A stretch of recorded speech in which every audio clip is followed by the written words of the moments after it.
सभी दोस्तों को नमस्कार। स्वागत है आप लोगों का आरकेजीएस क्लासेस में। हम बायोलॉजी के महत्वपूर्ण प्रीवियस ईयर के प्रश्नों की श्रृंखला देख रहे हैं जो विभिन्न एग्जाम में आए हुए हैं, चाहे वो एसएससी, बैंकिंग, रेलवे सभी एग्जाम में आए हुए हैं तथा आगे आने की भी संभावना है। कल तक हमने 221 प्रश्न बायोलॉजी के करा दिए थे। आज हम 222 नंबर से शुरुआत करेंगे। तो आइए देखते हैं 222 नंबर क्या कहता है। निम्नलिखित ऊर्जा स्रोतों में से कौन सा पर्यावरण को स्वच्छ रखने के लिए सर्वोत्तम है? पहला है पेट्रोलियम उत्पाद, बी है वन उत्पाद, सी है नाभिकीय विखंडन, डी है सौर सेल। ये यूपीपीसीएस 2015 में पूछा गया क्वेश्चन है। तो इसका जो सही आंसर होगा वो होगा आंसर नंबर सी, यानी जो सौर सेल है इससे किसी भी प्रकार की जीवाश्म ईंधन की उत्पत्ति नहीं होती है, जो एक स्वच्छ ईंधन है। आइए देखते हैं प्रश्न संख्या 223। एड डाटा बुक, एड नहीं होगा, ये होगा रेड डाटा बुक, यानी ये गलत लिखा हुआ है, तो ये होगा रेड डाटा बुक। तो जो रेड डाटा बुक होता है वो किसके द्वारा प्रकाशित किया जाता है? पहला है USEPA, बी है IUCN, सी है WWF, डी है IGBP। तो इसका जो सही आंसर होगा वो होगा आंसर नंबर बी, यानी जो रेड डाटा बुक जो प्रकाशित किया जाता है वो IUCN के द्वारा, IUCN के द्वारा। इसका जो फुल फॉर्म होता है वो होता है international union conservation for nature. आइए देखते हैं प्रश्न संख्या 224। लुप्तप्राय या दुर्लभ प्रजातियों की सुरक्षा एवं संरक्षण के लिए उन्हें उनके प्राकृतिक निवास से किसी दूसरे व्यवस्था क्षेत्र में ले जाने को कहा जाता है।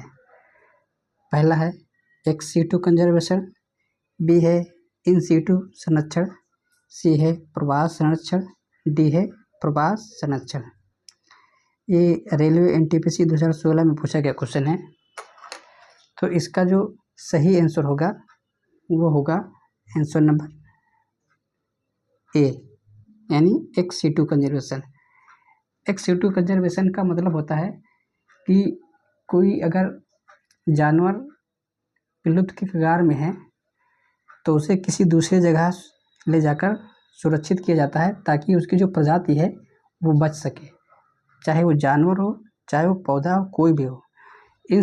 इन सीटू का संरक्षण का तात्पर्य है कि कोई भी जानवर या प्रजाति जो होती है उसको उसी आवास में रहने दिया जाता है। आइए देखते हैं प्रश्न संख्या 225। निम्नलिखित में से क्या भारत में बाघों की आबादी के लिए खतरा नहीं है? पहला है प्राकृतिक वास का विखंडन, बी है मवेशियों की चराई, सी है वन्यजीव गलियारों का संयोजन, डी है उपलब्ध शिकार में कमी। यह भी RRB NTPC 2017 में पूछा गया क्वेश्चन है। तो इसका जो सही आंसर होगा वो होगा आंसर नंबर सी, यानी जो वन्यजीव गलियारे का संयोजन है उससे बाघों की आबादी पे कोई खतरा नहीं रहता है, क्योंकि जो गलियारे होते हैं वो एक वन्यजीव अभयारण्य से दूसरे वन्यजीव अभयारण्य में कनेक्टिंग का कार्य करते हैं। आइए देखते हैं प्रश्न संख्या 226। जैवमंडल आरक्षित क्षेत्र का सबसे सही विवरण क्या है? पहला है वनों की कटाई से प्रभावित स्थल, बी है बायोगैस उत्पादक स्थल, सी है सतत विकास की अध्ययन स्थल, डी है खनिजों की कमी वाली भंडार। ये भी RRB NTPC 2017 में पूछा गया क्वेश्चन है। तो इसका जो सही आंसर होगा वो होगा आंसर नंबर सी, यानी जो जैवमंडल आरक्षित क्षेत्र होते हैं का सबसे सही जो विवरण दे रहा है वो होता है कि सतत विकास के अध्ययन स्थल के लिए। आइए देखते हैं प्रश्न संख्या 227। बायोलॉजिकल हॉटस्पॉट मुख्य विशेषता निम्नलिखित है। जो बायोलॉजिकल हॉटस्पॉट होते हैं उनकी जो मुख्य विशेषता है वो क्या है। पहला है स्थानीय फूलों के पौधे और उनसे जुड़े खतरे। बी है वनस्पतियों और जीव की विविधता। सी है कुछ प्रजातियों की फिलहाल विलुप्तता की स्थिति। डी है विविध जीन कुंड की उपलब्धि। ये भी रेलवे एनटीपीसी 2016 में पूछा गया क्वेश्चन है। तो इसका जो सही आंसर होगा वो होगा आंसर नंबर सी। यानी जो बायोलॉजिकल हॉटस्पॉट होते हैं वो फिलहाल कुछ प्रजातियों की विलुप्तता की स्थिति को दर्शाते हैं। आइए देखते हैं प्रश्न संख्या 28। इसे फिल करना है। डॉट प्रजाति संकटग्रस्त प्रजाति के IUCN द्वारा किए गए वर्गीकरण में शामिल नहीं है। जो IUCN द्वारा प्रजाति के विलुप्तीकरण के जो वर्गीकरण किया जाता है उसमें से कौन सी नहीं है। पहला है लुप्तप्राय। बी है हानिकारक। सी है विलुप्ति। डी है असुरक्षित। ये भी एनटीपीसी 2017 में पूछा गया क्वेश्चन है।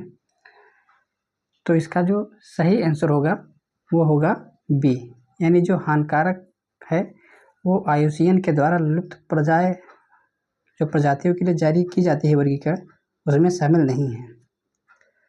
आइए देखते हैं प्रश्न संख्या 229।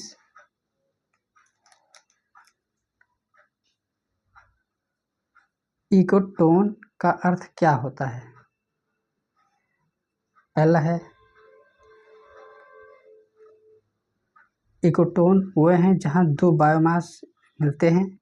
बी है यह एक कम अस्तित्व वाले प्रजाति का क्षेत्र है। सी है सीमित वनस्पतियों और जीवों वाला क्षेत्र है। डी है उच्च बायोमास उत्पादन का क्षेत्र है। ये भी एनटीपीसी 2016 में पूछा गया क्वेश्चन है।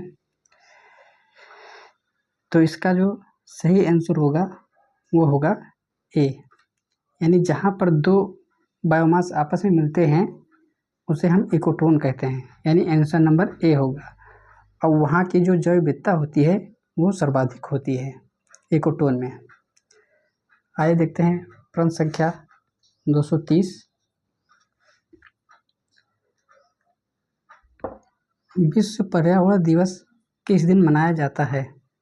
पहला है 7 अप्रैल। बी है 6 अगस्त। सी है 5 जून। डी है 16 जून। तो जो विश्व पर्यावरण दिवस मनाया जाता है वो मनाया जाता है 5 जून। यानी इसका जो सही आंसर होगा वो होगा आंसर नंबर सी। आइए देखते हैं प्रश्न संख्या 231।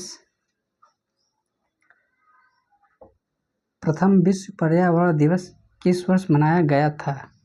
पहला है 1973। बी है 1972। सी है 1980। डी है 1974।